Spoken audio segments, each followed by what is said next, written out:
Today I have two fans of mine, of our channel, with me.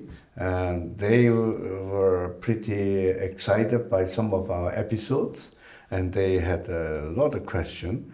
And so then I suggested, why don't they come to me and, go through the question with me personally. And they are here. So Veronica from the city of Göttingen in Hello. Germany, and Waltraud from the city of Heidelberg in Germany. Yeah. So please raise your question. I'm more than happy to answer. Because I know you have some knowledge about history in China. A little bit, yeah. But my question is, I read in some different media, newspaper, and also some books about the Cultural Revolution, which was made by Mao Zedong. And I just wondering. I want to know why did he such a bad thing? Very good question. Yeah. So when you ask me why, actually, the word Cultural Revolution says a lot already. This is not named by me or by anyone. It's named by Mao and the Communist Party. They call it Cultural Revolution. Officially, the whole name is the Great Proletarian Cultural Revolution. Okay? So it was clear they declare a revolution against the culture. This is exactly what they want. So I believe the communists in China, with their ideology and their way of seeing the world, and for what they want to be, namely they want to be the boss of China and the boss of the world. They want power, okay? And after 20 years of ruling in China, they found out that there is a lot of resistance for their dream of communism. And they believed one of the biggest resistance or biggest enemy they have is the Chinese traditional culture.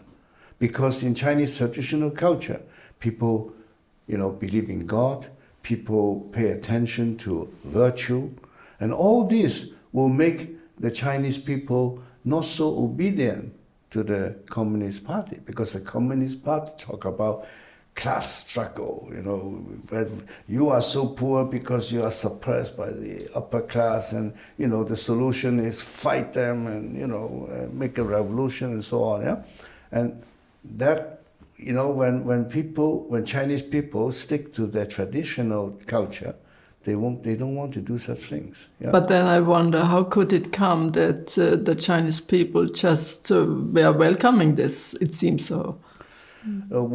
Actually, it's not true. Not everybody welcome it. Those who welcome it is actually mainly the young people. Mainly the young people. How did... I mean, you can see in a historical video, those people fanatically crushing all the temple, destroying all the old cultural things, mainly are young people. Yeah? Why were they so enthusiastic about it? Well, I think many reasons. The main reason is, if the communists are good in anything, then it's propaganda. That means they are expert in lying, in cheating.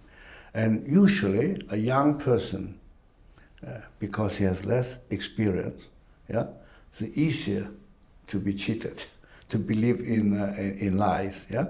So the elderly people is more difficult. So that's why in Cultural Revolution, the target group for the propaganda is the young people, and to make them to become, they call it the Red Guards. Yeah.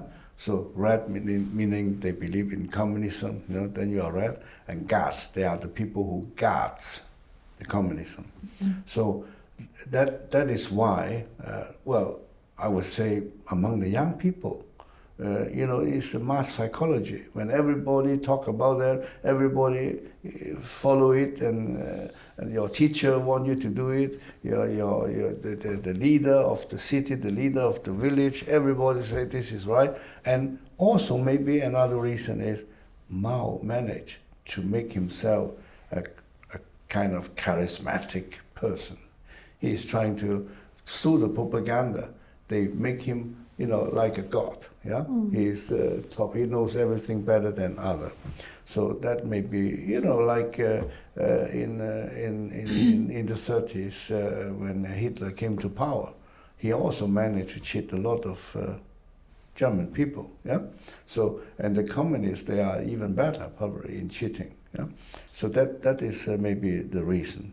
So why Cultural Revolution? Because they think the old culture is a kind of enemy for communism. Yeah? And this is not me who said it. Mao declared clearly that if we do not destroy the old culture, we can never establish a new culture. Yeah, but what is so special in the old culture, in old history, that they don't like? They're so afraid of? Yeah, as I said before, in old culture, Chinese culture is, of course, quite rich and have a lot of things. But if you try to summarize it to the most important point, and that is connection with God, with the divine beings, and attention to virtue and moral. Yeah, that was written with big words. It doesn't matter if you look at what Confucius said, or what Lao Tzu said, or what Buddha said. There's something in common. They all believe in the connection to a higher power. You call it God or whatever, or Buddha. Yeah, and also that virtue and moral is the cornerstone of the society. And if Chinese people stay with this old traditional culture, then these people will be automatically good people, and they don't want to join any evil deeds. Yeah, a person who believe in God, who believe in virtue and find moral being most important, he will probably not that easy to be convinced to be a member of the mafia, right? Yeah. So for the same reason, the Communist Party, they want people to follow them, to do as they say to them. And for that, they see that the old culture is an obstacle. Yeah? So that's why. Okay. But then, of course, there are other aspects. Mao make use of the Cultural Revolution to fight back against his political opponents, and also there is a psychological aspect. Mao was so to say, according to his feeling, much humiliated by some professors, because he wanted to study in university, in Peking University, but never managed. He failed every time. So he hates those professors and headmaster of the university. And actually, the hatred went all the way to all high intellectual. That's that's a psychological, personal aspect of Mao. And then, of course, a lot of crazy things happened because they also make use of this Cultural Revolution to make revenge. Well, actually, not Mao, but the wife of Mao, to use Cultural Revolution to make revenge on the wife of Liu Shaoqi, who used to be the second person in the Communist Party. And his wife is a beautiful woman, and Mao was very interested in her. Yeah? And that, of course, created tremendous jealousy in the head of Mao's wife, and Jiang Qing. Yeah? So it's complex. But the main reason is the Communist Party see the traditional Chinese culture as an obstacle for their dream, the dream to be the boss of the world. Can I ask you, you are from Hong Kong? Yes. Yeah, and people in Hong Kong, they know about the traditional Chinese culture still, and yeah, what is your understanding? Yeah, this is an interesting question. Yeah. Hong Kong became a British colony 1840, okay? So it's something like more than 150 years, yeah, under British ruling. Although it was a British colony, traditional Chinese culture in Hong Kong were never persecuted, were never suppressed. Yeah? To be honest, the Englishmen or the British, they never purposely, consciously promote Chinese culture, but they never stop Chinese people in Hong Kong to learn more about the traditional old culture. Yeah? That's a big difference. Not like in mainland China, where they purposely destroy the old culture. Yeah? All sort of old teaching, teaching of Confucius, teaching of Mao, teaching of Lao Tzu, and teaching of Buddha were banned, basically.